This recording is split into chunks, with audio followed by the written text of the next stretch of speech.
is here to walk us through. Thank you. Thank you.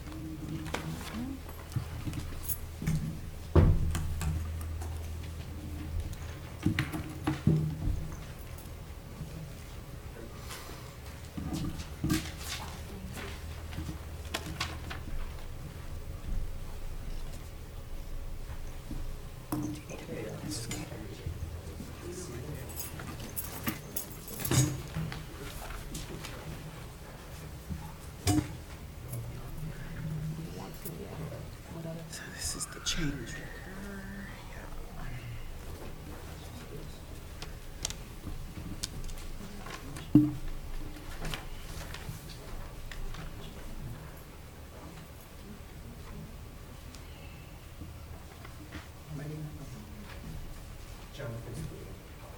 Okay, is this it? Yes, there's a hard copy. Okay, if everybody's ready, we can, Okay, well, first of all, I want to thank you again for letting me come here today. I'm here to talk about a pretty substantial change. I want to walk you through this and reasoning behind this change. And what we're doing is I'm going to go through the request, the reasoning behind it, and then any questions and discussions. I thought it would be important to understand is, kind of walk you through first, sort of, let's go over what change orders are and signing and approvals. Change orders up to $50,000 require the approval of the superintendent and treasurer. Any change order exceeding $50,000 must have school board approval.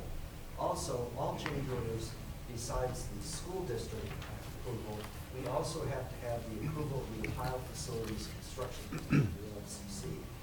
They have sort of a process that they go through up to $50,000. The OFCC project manager, that some of you might know him, Dennis Kaplan, he has the ability to sign for those from the state.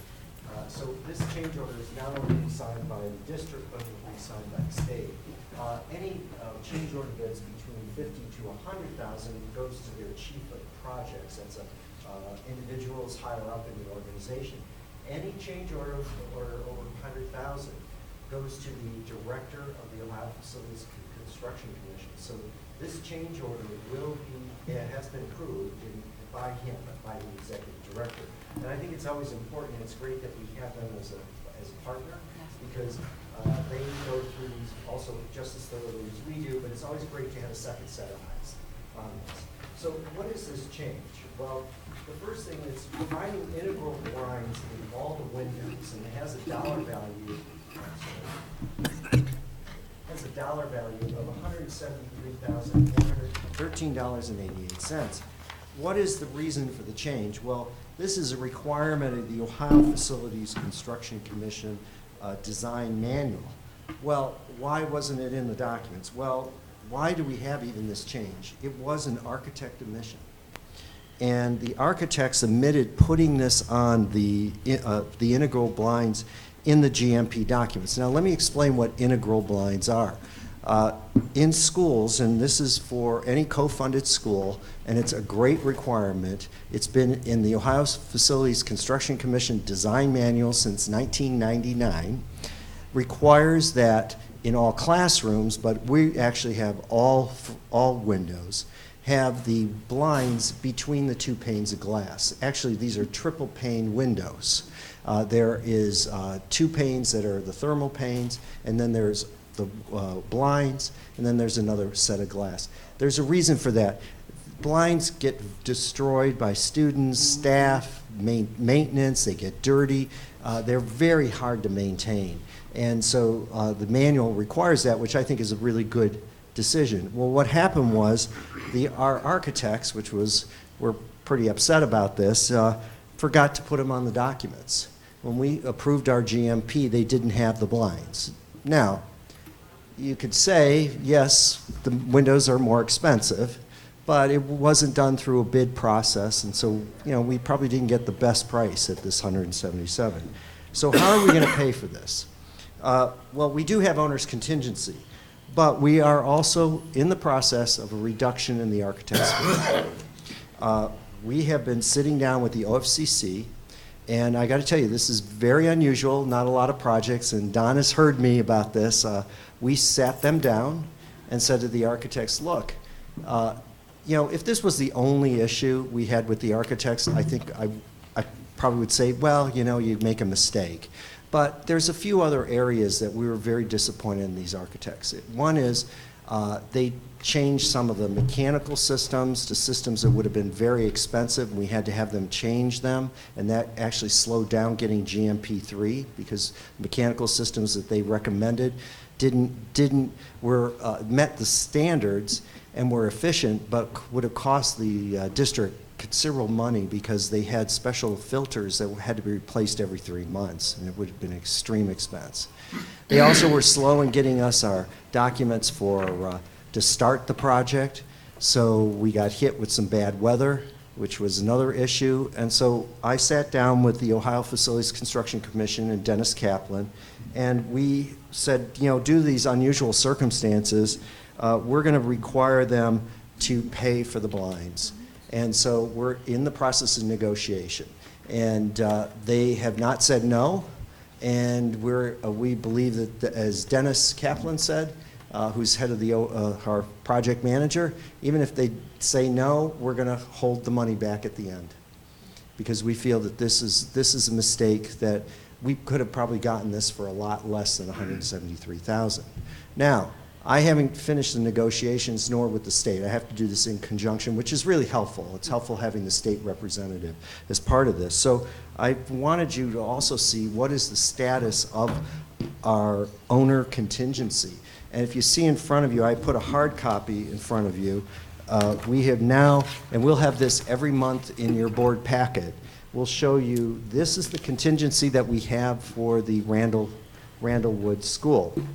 We had an initial balance, and I think some of you asked about that at our last meeting, of $566,435.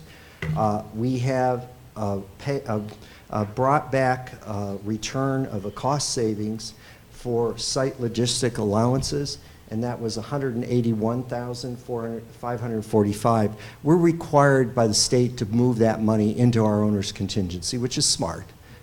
So our owner contingency had a revised balance of $747,980. Now, you're probably asking the question, and I think some of you, Ms. Elba, I think you even brought it up. We had another change order prior, but we were able to integrate that into GMP 3, excuse me, and by doing that, we didn't have to take it out of our contingency. So we had our full amount.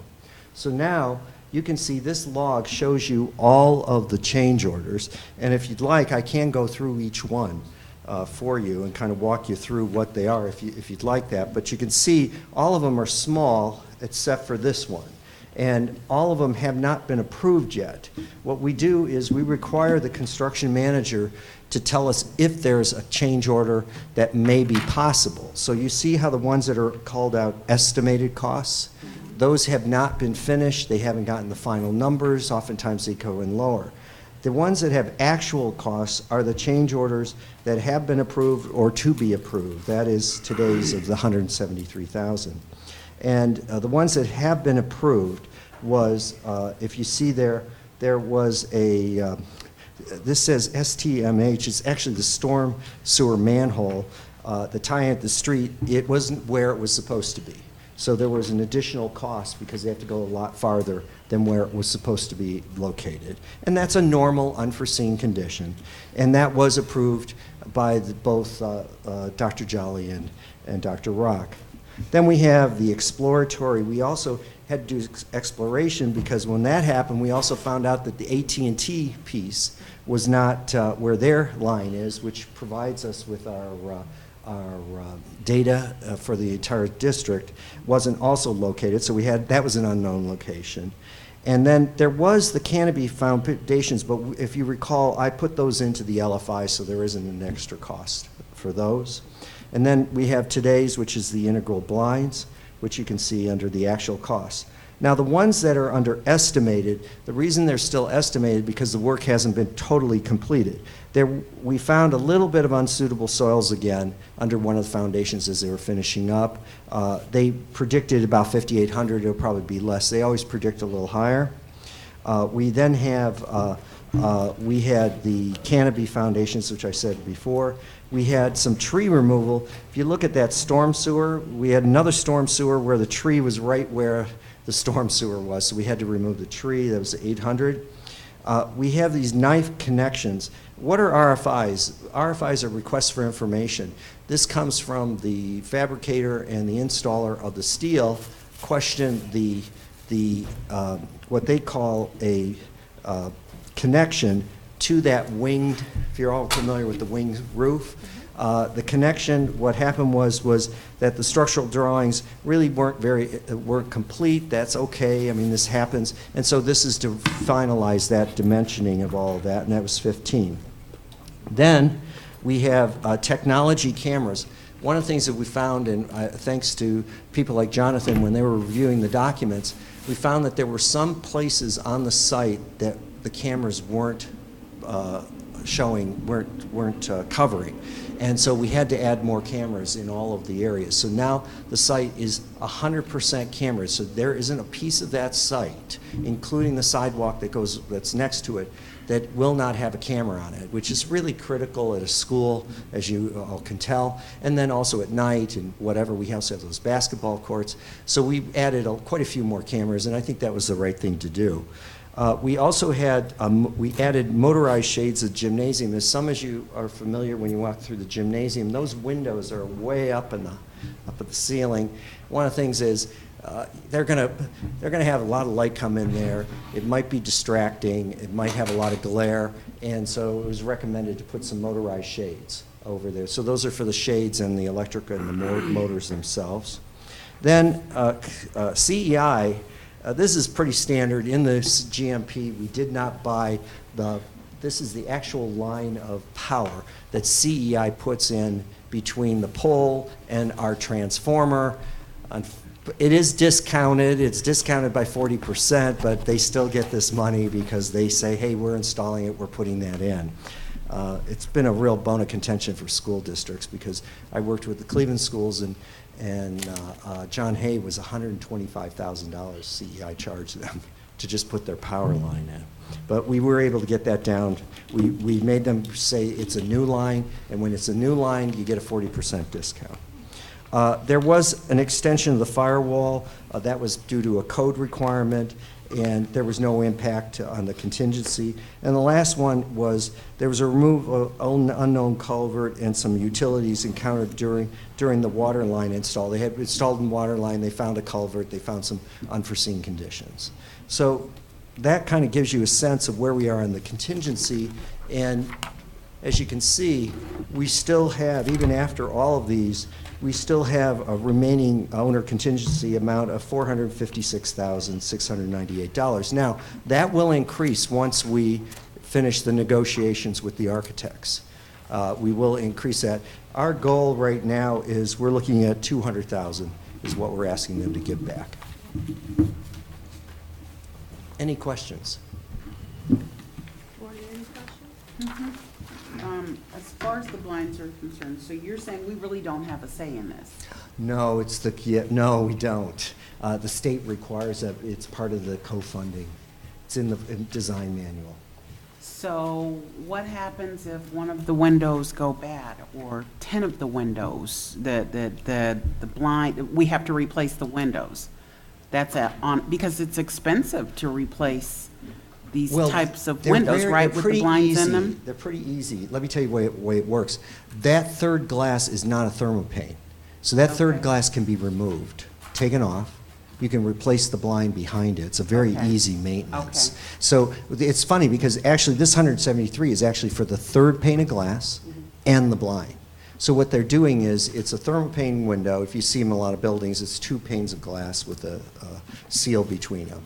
And then they put on the inside, they put the blind, and then they put another pane of glass. It does actually give you a little bit of helps for the Okay. mechanical, because you have that third pane, but it's not thermo. That is, there's still little air going through that. But it allows you to remove the window from the inside to replace that blind. So you said it's not thermal. Is it energy efficient? Yes, it is, because you have more material. Thermal means that at the edges of the window, there isn't a gasket that will absolutely stop every bit of air.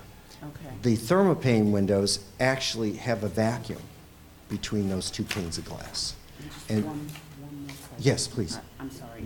Is it motorized? No, not in Okay. the classrooms, All no. right. The only motorized are those ones that are so high up you can't get to them. And so, or you'd have a long pole, it'd be very difficult to, Okay, thank you. to do Steve, I that. have a question. Yes. If, if there are problems with the windows, they're covered under our warranty. Yes, they correct? are. Yes, they are. They have like a 30-year warranty. So here's a good example.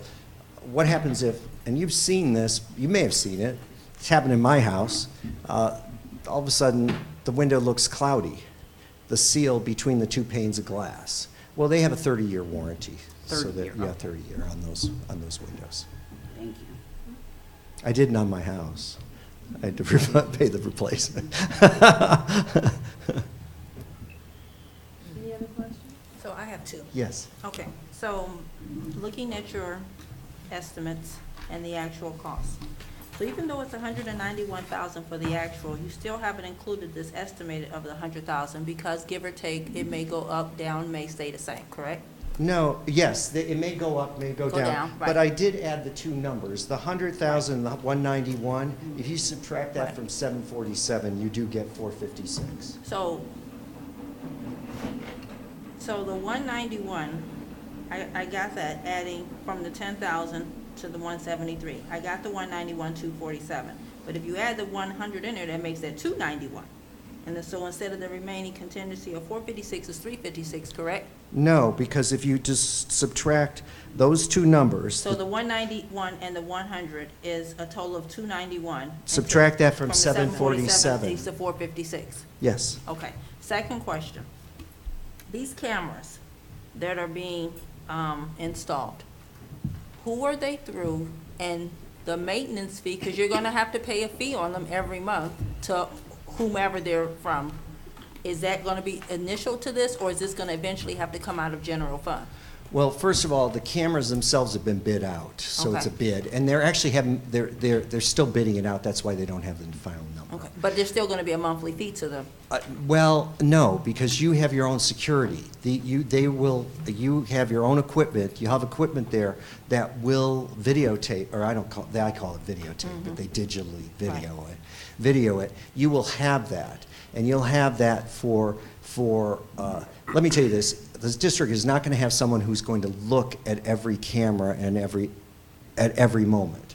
If something were to happen, you will have those digital files that you could find, hey, what really happened in that. Do you know how long the digital files will last? It's up to well, you should last whatever it's considered a record and should be held per your record retention policy of the district. Jonathan can add to the Yeah, cameras. yeah, if you can.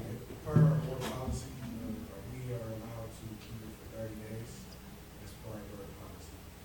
And as far as the cameras go, we have 3 different manufacturers that we have to choose per the OFCC. And then it goes to a bidding process, and then we sit down and review all of the camera locations, all the camera manufacturers, and figure out what's the best price for us.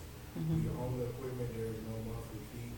All of the pulling the video and monitoring will be done by this. Okay, so let me just say this. The record retention supersedes board policy. I'm sorry, the what does? The record retention, that supersedes board policy. What do So- you Are mean? you saying the ORC record retention? Yeah, so record retention says that we have to keep records for, what is it, either 7 or 10 years, one of the two, whatever it is. But by you just saying that we're only keeping it for 30 days, that poses, We didn't say that. Videos, not videos for another 7 years. but you have to keep, Hold on, they're trying to answer. Record retention is regarding our emails and archives. Right. but it also regards videos as well. As far as our video, we just have to abide by board policy. As far as record retention for 5 years, we have to keep emails and people's account information.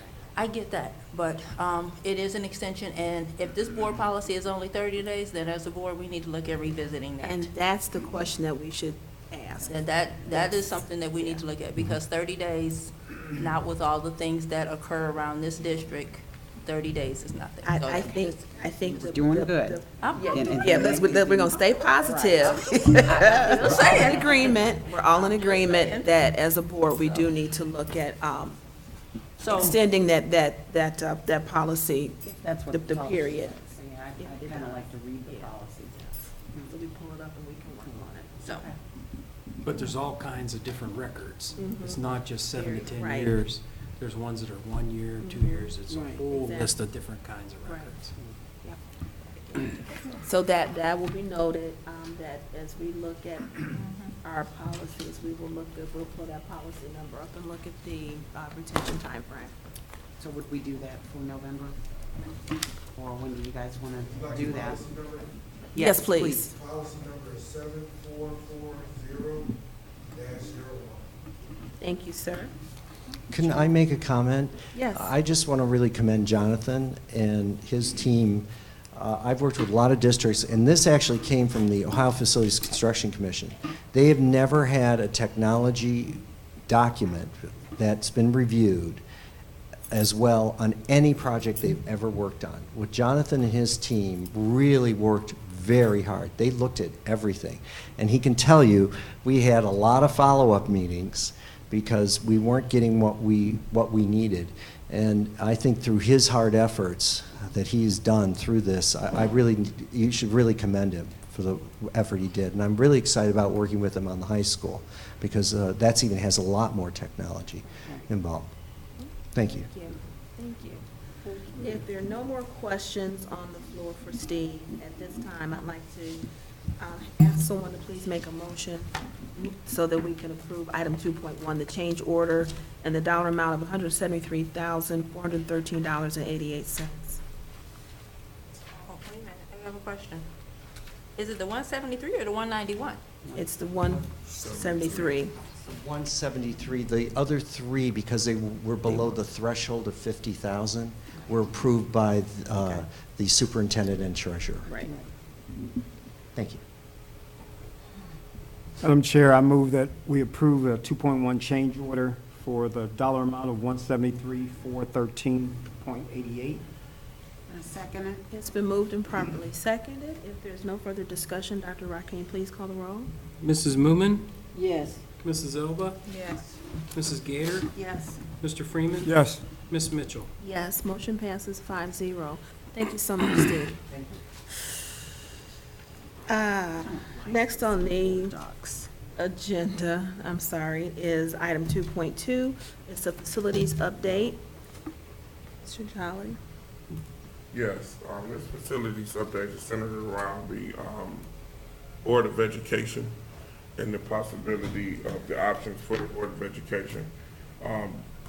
So what I'm requesting is more time to do research on what is the best option. We came up with 5 different options, and I'll go through all 5. The first one is build in the new 612 building. That's option 1. That was our original option based on the master plan.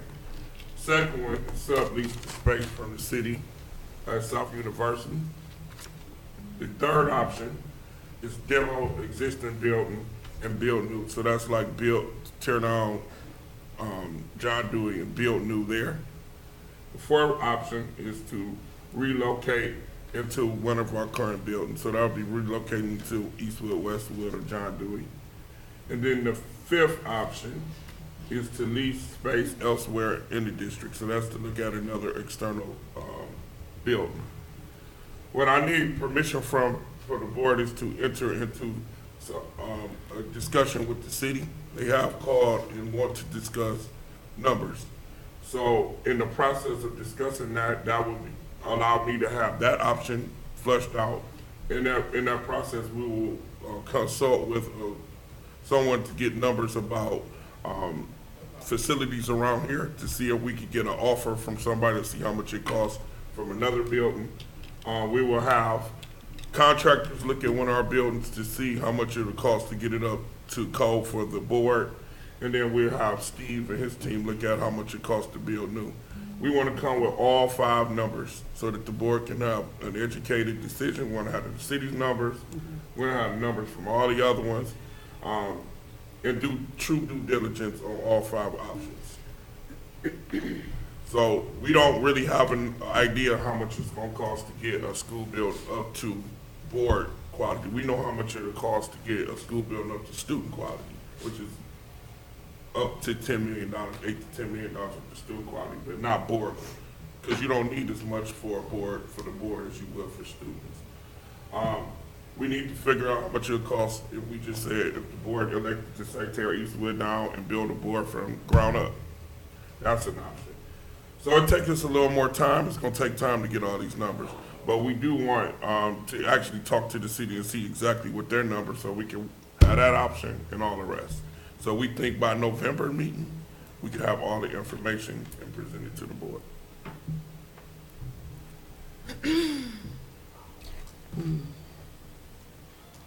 I'm gonna go after her, because I know she has a question.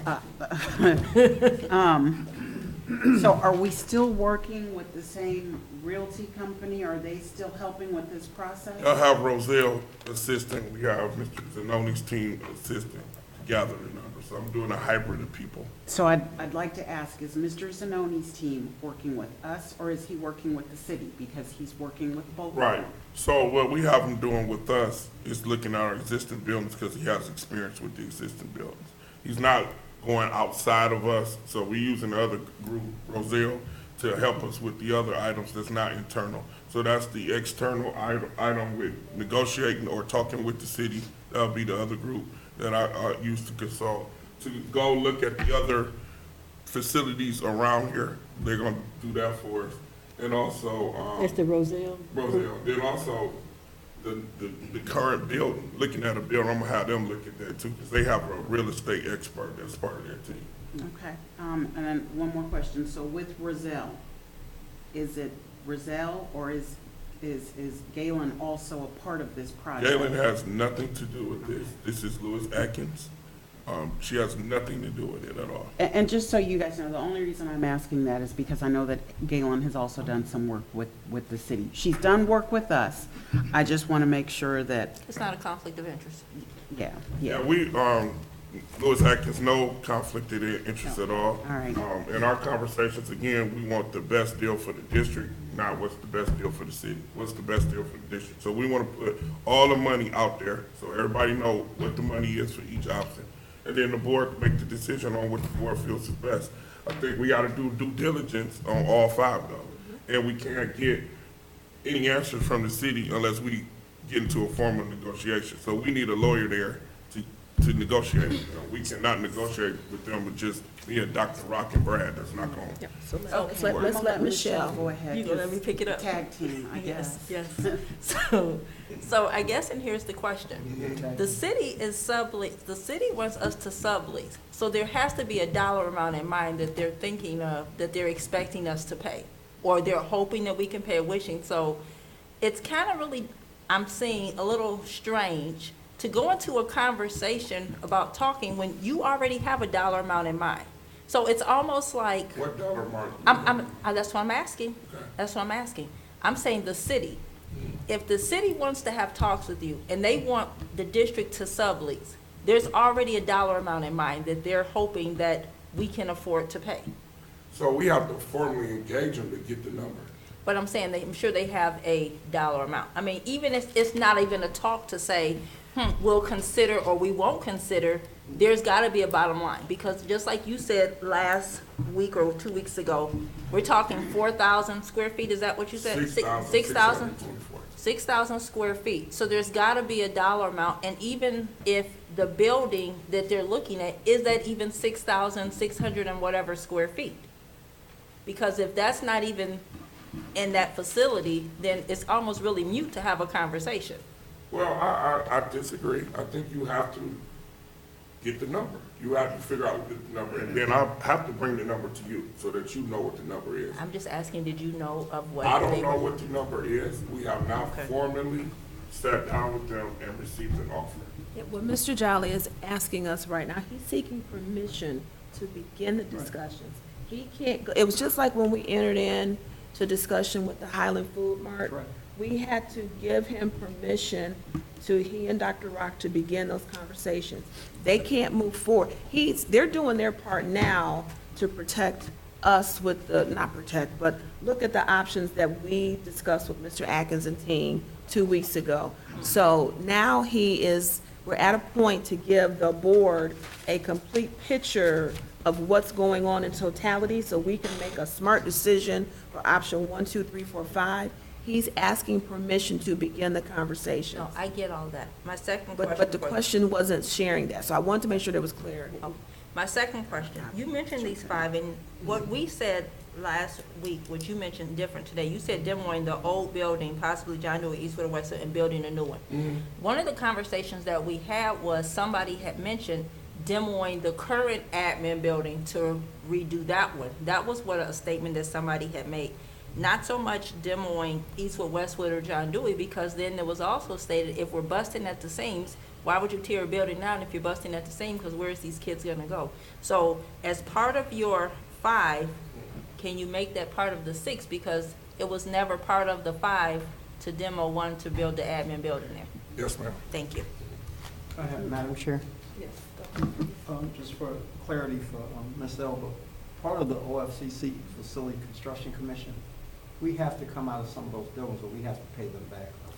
So part of it also is that once you have an empty building, you have to offer it to a charter school. I get it, you are, or I won't say you, but some board members are on tearing it down, so you don't want the charter in it. I'm not about either one. I'm just saying is that if we come out of John Dewey and leave it sitting there, it still has to be set for for a period of time before you can tear it down. You just can't tear it down after John Dewey leave up out of it. So even if all of that's in there, but you still have these other options, and that's what I'm asking for. yeah, but, So I want to be clear, because the option of us putting students into the building is very limited, because in order to get the building, so if we can't get any co-funding on Yeah, I know. anything we do. So we'll be paying dollar for dollar, which estimated over $7-8 million for any other buildings. So that option we have to look at, because, and it's a serious conversation, because we gotta look at, we are busting up the things, what are we gonna do if we have to, because we don't have to build new, or go into another facility or something. We gotta figure this one out. But, so I just wanna put that out there. The school buildings, the only usage of the school building per se economically will be a board. Students going in it will cost too much. It costs us over $8 million to put them in. So we're not gonna be able to put students into one of the buildings once we leave, unless we're willing to put $8 million in the building to get it up, because the state is not gonna support that. Because when they did their initial review, demo. the reason why we got the money for the new buildings, because they said it cost too much to It wasn't renovate, and feasible. It wasn't feasible to put that much money into, so we'll just need the money building it. Right. So, the 6th option, and you know, I did misspeak, because we could use the board office, so I should have said use an existing Existing building. buildings, yeah. An existing building instead of one of those 3. So, Mr. Jolly, are you saying by November, the meeting for November, we will have a cost for each one of the steps? Right, our goal is to have a cost for each one, projected out at least 10 years on each one. Oh. So the goal is to have costs for 10 years on each one. How the board, how you review it and make your decision. Okay. I have another question. You had mentioned something about negotiations with the mayor and getting an attorney. So are you saying that once we give you the permission, that this will also include negotiations with the mayor? It would be to get a formal proposal so Okay. that we can present them to you. We can't negotiate a deal. We need a proposal so that we can present the proposal to you. Okay, so he will give you'll go ahead and meet with the mayor and get what his proposal is. Will it stop there, or will there be additional negotiations? Or is that, what I'm kind of envisioning is you get the proposal from the mayor, and then we get these other quotes to kind of decide which way to go, and then if the board says, yeah, we think that leasing with the city is the way to go, then you would enter into Right, negotiations. then we'll go into negotiations with them. Okay. We won't enter into any full negotiations without board. Okay, permission. that's what I wanted to Right. clarify. We just need to have permission to enter into Discussion. a discussion so that we Gotcha. can get a solid written number that you can review. All right, and I And these just want to say proposals will be thank. kept confidential until our board meeting.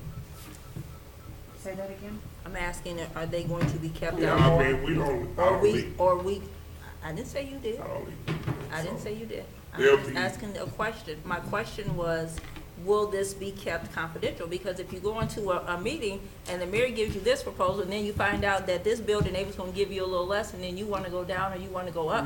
So my question is, until the board has an opportunity to look at that, no dollar figure should really be discussed, because then you get into an outside bidding that the board knows nothing about, and then you come back and be like, oh yeah, this one was the lowest by far, but it was only the lowest by far because you already had these outside deals going on out here.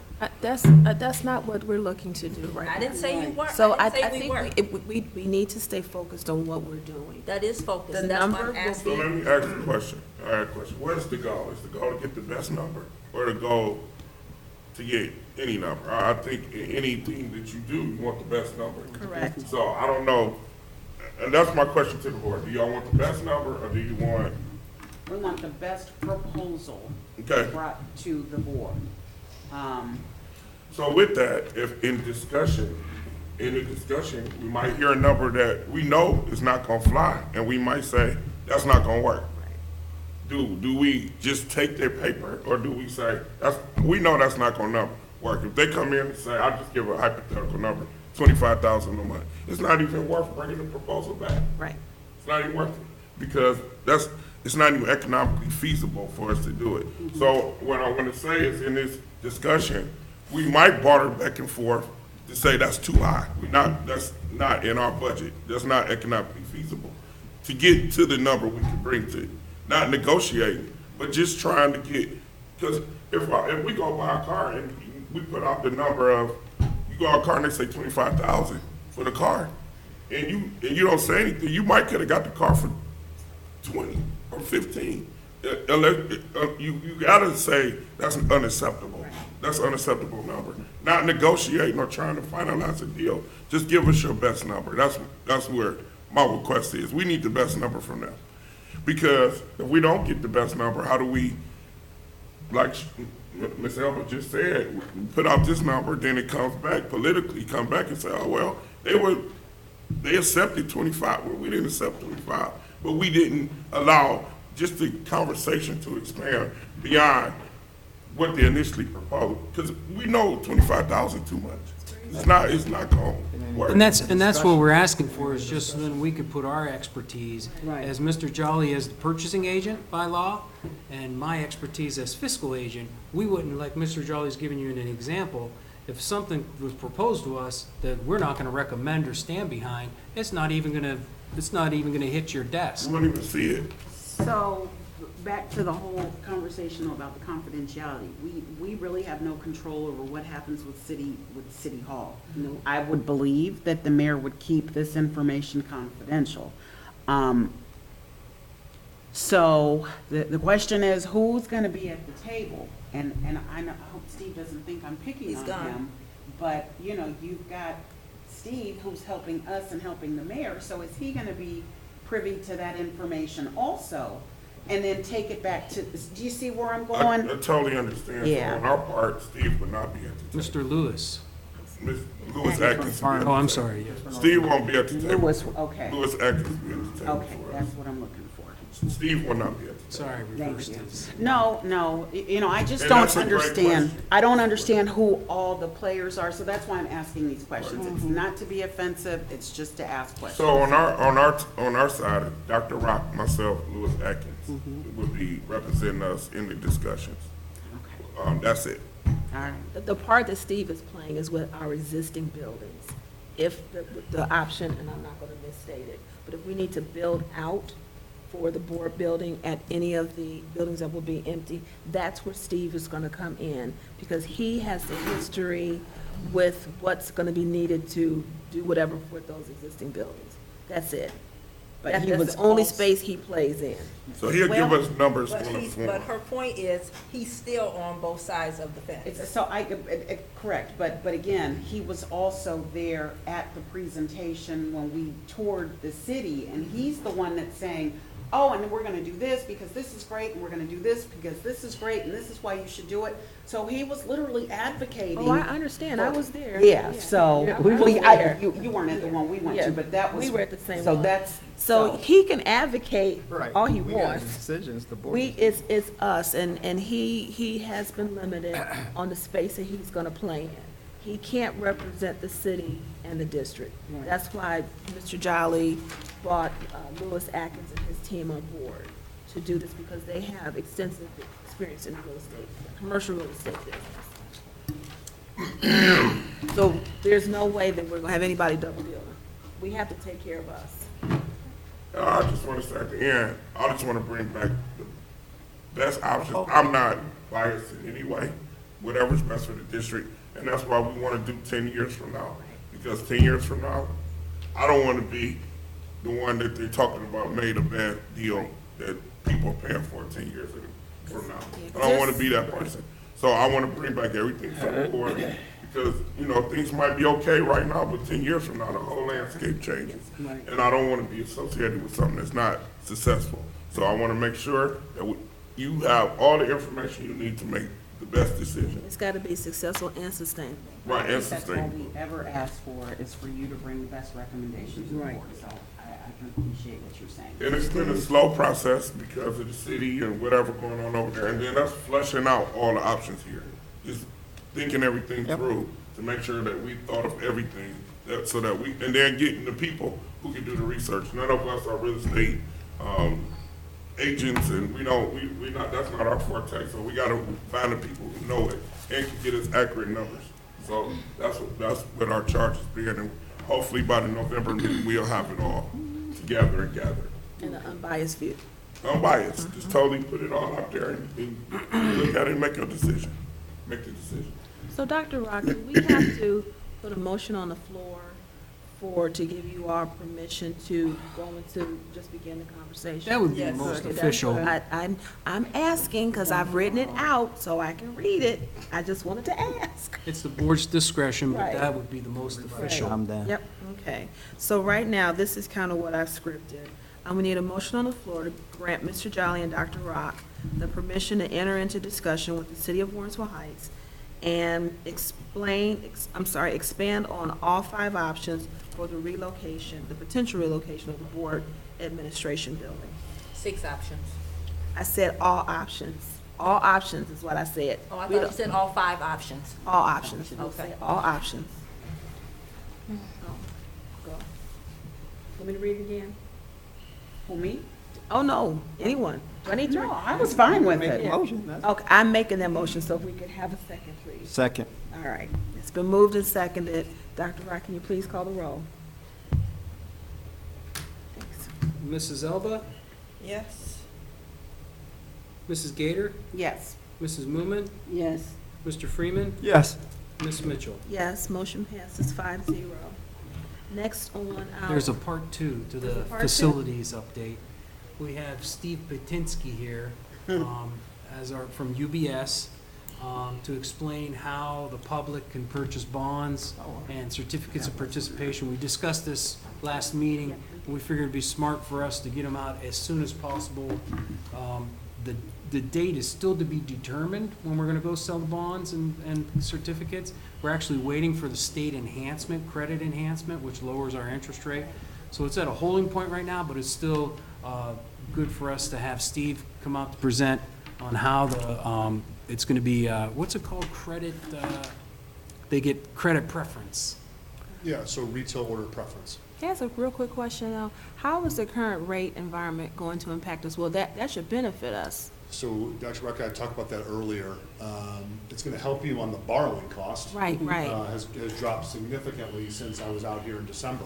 So that's the positive. The negative is when we have those proceeds come in for reinvestment, those rates will also be down.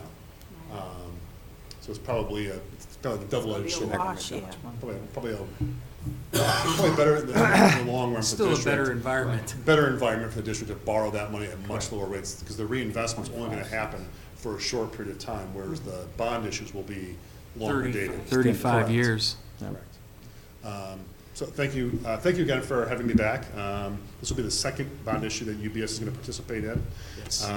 As Dr. Rock alluded, the timeline is probably gonna be the end of October, probably sometime in November. I think with the last bond issue being so quick to come to market, there's a lot of confusion with how that process would work for residents or for any individual that matter to purchase those bonds when they actually come to market. And as Dr. Rock alluded, UBS will have a retail order preference. So the process is really multi-step. The first step is if you have an interest in purchasing those bonds, it requires just basic information about yourself, requires background check, et cetera.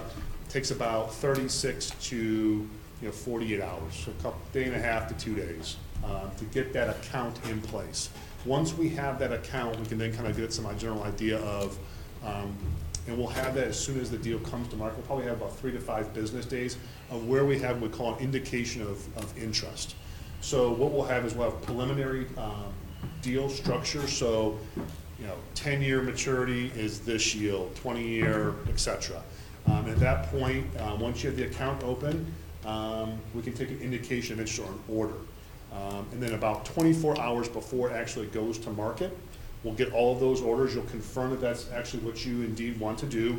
You'll deposit good funds into the account to secure that investment. And then once all that deal flow is done, they will go by maturity. And so let's just say, for example, there's 100,000 at 10 years for individuals. That will get the priority, and then the other 900,000 in that example will go to institutions. But I think last time it's incumbent upon getting the word out. If you have individuals, and I've got a list of a couple that have called me back in January after the deal was done, so I've reached back out to them. But if you've got people that are interested in purchasing that when it initially comes out, it requires a couple business days to get that in place. And that's the key thing, is to make sure that anybody's interested, they have to go and open an account and have funds there and have this all vetted through before they could, you can't just, well, we're gonna sell the bonds tomorrow, you can't just say, oh, I wanna go buy It's something. just not gonna happen that quickly. It's a pre-setup. Right, so I wonder, would it behoove us as an entity to have Steve come back at the October meeting where we typically have more people? And as we do the meeting notice, if we can expand that to share, this will be part of the discussion that goes out so people will know. Because we do have to educate people, because I know that was a struggle before. People didn't know they had to open the account, fund it, and then begin the transaction. Correct. So, if we've got people that are interested, they want Like to I said, support. there was definitely some interest before. I think that process it's new to most people. They don't Right. necessarily understand. And then the deals change, as Dr. Rock knows, it's not set until it's set. Set, right. So I'm giving you a ballpark, and then I'm gonna give you a final number, and then that's when you have, say, the go or no go. Yeah. So So I'm Steve, happy to come back. if you come, when you come back, would you be able to come back and do like a short how-to, maybe PowerPoint or something, so we can educate the community? Yeah, my assistant put something together even for this meeting. The account process is very simplistic. Right. It's, social security number, date of birth, driver's license. Right, but the struggle is, they didn't know they had to open it Correct. first So and have the- it funded. Yeah, so getting the information, so it's really coming to the office or meeting somewhere, getting the information, going through that process, Right. sign the paperwork, go through that 36 to 48 hours, is what it typically takes us to vet that, get the account opened, and then fund it. Right. The funding part it tends to be more cumbersome. Now, I jumped this because bond counsel was starting to throw out some dates, Are they? and I'm like, holy cow, we better get Steve out here. But now that we're waiting for the credit enhancement, that's sort of slowed things down. That's why I wanted Steve to come out as soon as possible, and thankfully he came out tonight, to at least get the ball Right. rolling. No, And absolutely. what I would suggest is, once there's more of a definitive timeline, which Dr. Rock will know once the state has given the credit enhancement, that we're in a more of a tighter window when we have 2-3 weeks. I'm assuming there'll be some kind of board meeting or public announcement. That's probably when I would come back out. Okay. When there's more people here. Right, If they've right. got questions, I'm happy to address Okay. it at that Can time. Kayla do something too? Communications. Let us know, we'll put it out there. That's what they did in Could we Rocky put River. something on the website, though, to? Yeah, with well, like, They did it in Rocky River. I don't know. we should be able to. That shouldn't bother any of the regulatory. Yeah, so there's nothing really to talk about. Yeah. We're talking just about opening an account. Right. We're not talking about the specifics of the bond deal, which won't happen until It's just a those are actually fun. how-to. It's basically how to open an account and buy a municipal bond issue that's being Right. underwritten. We do it every day. There's bond issues So- coming every day across the country that we're doing. It's just not that common here. So if we could get that going. on Yes, the I website. could coordinate with Mr. Jolly and I. Even if it just says, hey, you want to hear about the bonds, come to the meeting. And a lot of those people, like you said, they reached out to me. Dr. Rock has my contact information. I'm happy to give it to the board. They have it. I've got accounts with the district already, so feel free to share my contact information. I'm happy to do whatever I can. And we just say that it's retail order preference. Those are the words. Correct. It's retailer preference. Thank you. Thank you. Have a great night. You too, Thank take you. care. Thanks for coming. Thanks, Steve. All righty. We are at 2.3, and Member Elba, thank you again for getting the resolution to us. If you will begin to put the motion on the floor for that resolution.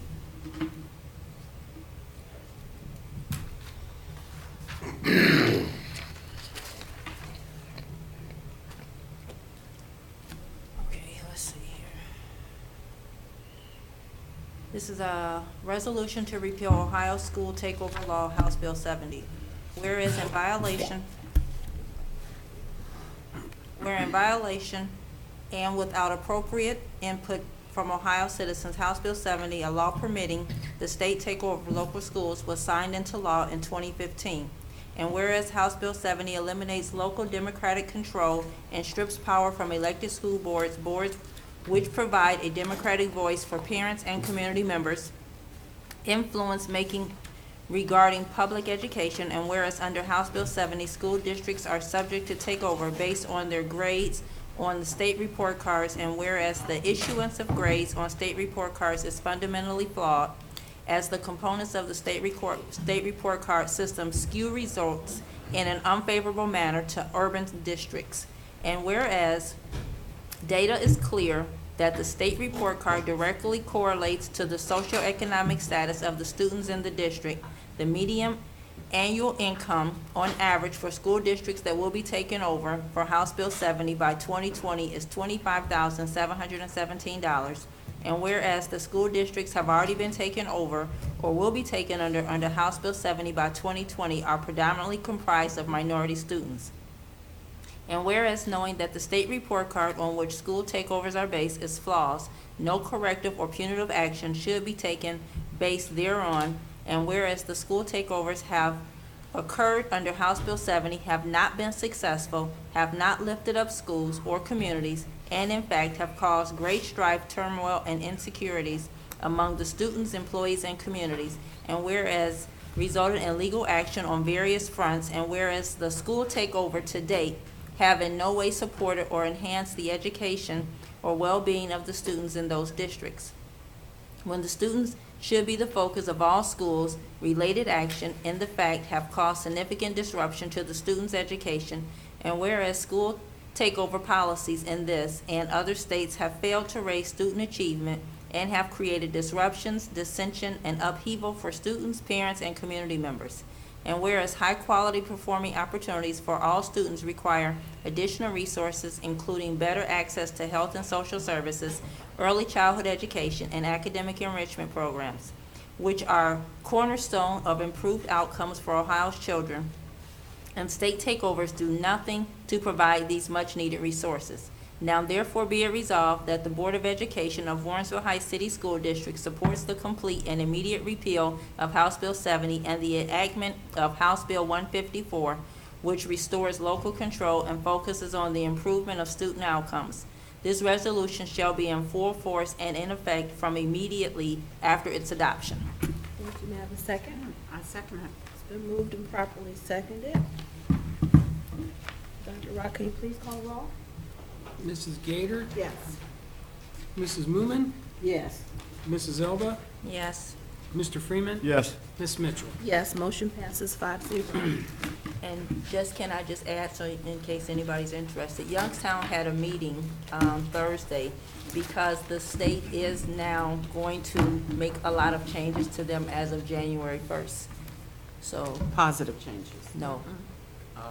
No, not at all. They are going to be dissolving the board, Wow.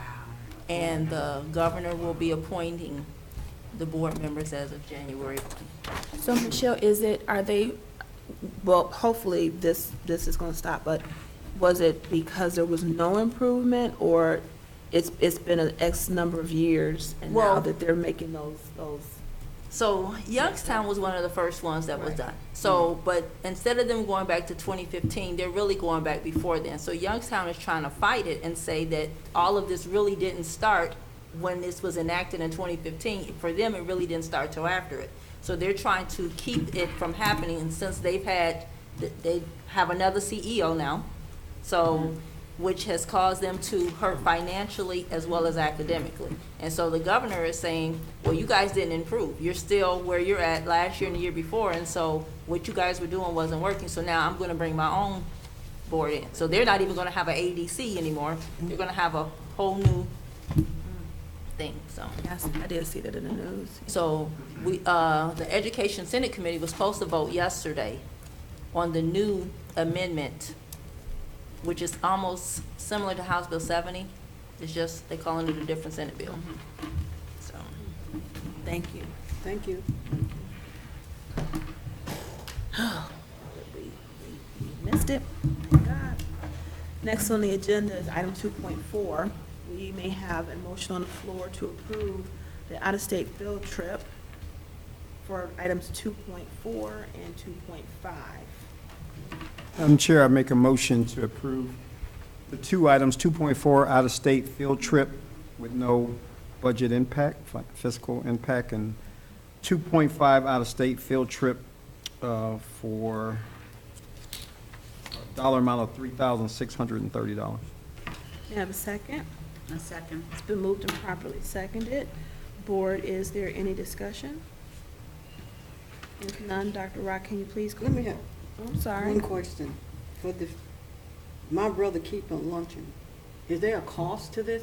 That's CTAG. The CTAG? So We get reimbursed. we got it late? Yeah. Yeah, I just got it, we're out of town, I just saw it yesterday, so. Oh, okay. All right. I just Mrs. want to make a Newman? comment. I just have to make a comment, and this is nothing for you, Mr. Jolly, but if we wouldn't have had a board meeting, what were these people going to do? They have to be more proactive, because now their emergency becomes our priority. And so if we wouldn't have had a board meeting today, they would have been out of luck. And so then they would have been looking all mad and whatever, because we couldn't approve something, but they didn't give it to you in time. So my suggestion to you is to have a conversation with either Mr. Ivory or his supervisor to get things to us in a timely fashion so it can be approved correctly. No, thank you. Her Duly suggestion. noted. Mrs. Moomin, Yes. Mrs. Elba, Yes. Mrs. Gator, Yes. Mr. Freeman. Yes. Ms. Mitchell. Yes, motion passes 5-0.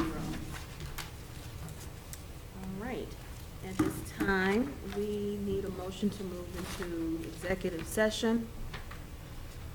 So may I have a motion on the floor, please? Madam Chair, I move that we enter into executive session to consider appointment, employment, promotion with respect to a public employee or official. A second. It's been moved and seconded. Jonathan and Mr. Lewis, Mr. McDonald. I was going to say, thank you so much at this time. We're moving into executive session. Thank you for coming. So we're so glad you came. I'm sorry? Robert? All right.